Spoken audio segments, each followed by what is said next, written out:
Assalamualaikum warahmatullahi wabarakatuh. Perkenalkan, nama saya Nur Fadilah. Nomor induk mahasiswa 1904317. Saya berasal dari jurusan akuntansi Fakultas Ekonomi Universitas Negeri Padang. Baiklah, di sini saya akan menjelaskan tugas tentang sistem informasi manajemen. Di sini saya akan menjawab soal dari kasus dari buku Laudan. Soal yang pertama yaitu analyze Uber using the competitive forces and value chains models. What is competitive advantage? Di sini kita disuruh menganalisis Uber menggunakan kekuatan kompetitif dan model rantai nilai. Apa keunggulan kompetitifnya? Jadi, untuk memahami keunggulan kompetitif Uber, kita akan melihat model kekuatan kompetitif Porter. Nah, keunggulan kompetitif mereka adalah kemudahan penggunaan dan aksesibilitas yang diberikannya kepada pelanggannya. Uber telah membangun basis klien besar yang menarik klien baru setiap tahun. Generasi baru tumbuh dengan ponsel pintar di tangan mereka. Kekuatan kompetitif Uber didasarkan pada struktur perusahaan dan sistem IT. Jelas, Uber mampu secara efektif menerapkan teknologi informasi ke dalam model bisnisnya. Strategi utamanya adalah menyediakan layanan transportasi yang lebih cepat dan lebih murah kepada orang-orang di kota-kota besar khususnya. Semuanya dimulai di kota-kota besar karena permintaan yang besar dan kurangnya pelayanan yang baik, karena waktu tunggu dan harga taksi yang tinggi tidak masuk akal. Layanan taksi adalah monopoli untuk waktu yang lama dan tidak ada persaingan yang menyebabkan harganya bisa tinggi. Setelah memasuki pasar, Uber mendapatkan keuntungan dengan menargetkan kota-kota besar dengan permintaan yang lebih tinggi untuk perjalanan. Berbicara tentang 5 kekuatan Porter, Uber ini mendapatkan keunggulan kompetitif untuk sebagian besar komponen. Kekuatan tawar-menawar pemasok hampir tidak ada, karena Uber tampaknya tidak memiliki pemasok. Tidak ada ancaman yang datang dari pemasok karena Uber tidak memerlukan produk atau layanan dari pemasok manapun, karena pengemudinya memiliki mobil sendiri dan pelanggannya juga memiliki telepon untuk mendapatkan tumpangan. Harga stabil pada gas dan internet adalah satu-satunya pemasok dalam Uber ini.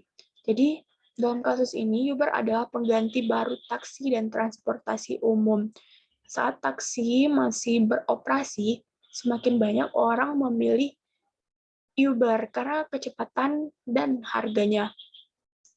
Lyft adalah perusahaan pesaing yang berkembang dengan baik yang memimpin pasar dengan hambatan masuk yang cukup tinggi. Pelanggan tampaknya tidak memiliki daya tawar yang besar karena pesaing seperti transportasi umum tidak mampu memberikan tumpangan yang cepat dan nyaman. Uber berdominasi di pasar, tetapi industri layanan perjalanan berubah dan perusahaan perlu memposisikan diri dengan cermat untuk menjaga reputasi mereka. Uber memperoleh keunggulan kompetitif dengan menjadi salah satu platform online pertama yang menawarkan layanan pengangkutan kendaraan dengan penggunaan langsung sistem teknologi informasi yang inovatif. Perusahaan perlu terus fokus dalam memberikan peluang inovatif baru kepada klien seperti menggunakan mobil self-driving. Selanjutnya, aktivitas utama rantai nilai mencakup pengembangan platform yang efisien untuk menghubungkan penyedia layanan dengan pelanggan, mengembangkan fitur khusus untuk setiap pemangku kepentingan. Dalam kegiatan dukungan, manajemen model rantai nilai mengawasi pemeliharaan sistem ini dan memperbaruinya sesuai dengan itu. Seperti yang Uber atau manajemen Uber lakukan dengan kebijakan keselamatan yang diperbarui karena COVID-19. Selanjutnya, layanan pelanggan yang hebat diperlukan untuk membantu pelanggan. Karena Uber tidak pernah bertemu dengan karyawannya, ada risiko yang jelas terkait dengan karyawannya. Untuk soal yang kedua, yaitu what is the relationship between information technology and Uber's business model? Explain your answer. Apa hubungan antara teknologi informasi dan model bisnis Uber? Jelaskan jawabanmu. Jadi, teknologi dan model bisnis Uber itu saling terkait.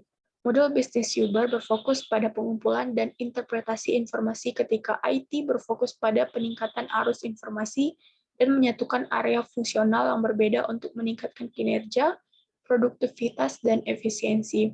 Strategi bisnis Uber diselaraskan dengan tindakan yang sama. Perusahaan mengumpulkan data melalui aplikasi, menafsirkan informasi, dan menyediakan layanan yang lebih efisien daripada layanan standar.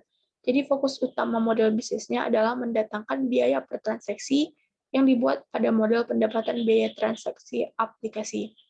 Nah, setiap kali pelanggan mendapatkan tumpangan, meskipun kontraktor yang mengendarai mobil melakukan semua pekerjaan, Uber pasti menerima bayaran. Mereka dapat melakukannya dengan menyediakan pelanggan dengan koneksi cepat ke pengemudi di area mereka pada platform IT mereka. Nah, Uber ini dapat mengumpulkan informasi melalui aplikasi, menafsirkan data ini, dan menyediakan layanan yang lebih efisien daripada layanan standar atau taksi pesaingnya. Uber menggunakan teknologi informasi untuk selangkah lebih maju dan memberikan apa yang diinginkan dan disukai pelanggan dengan menganalisis data untuk meningkatkan layanan.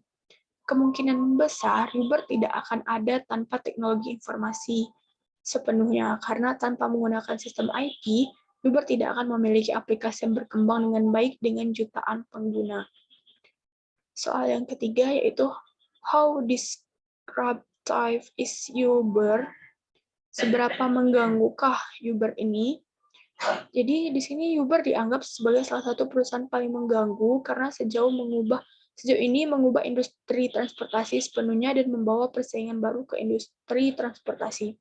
Tapi sebenarnya menurut saya Uber ini tidak mengganggu, malah inovatif.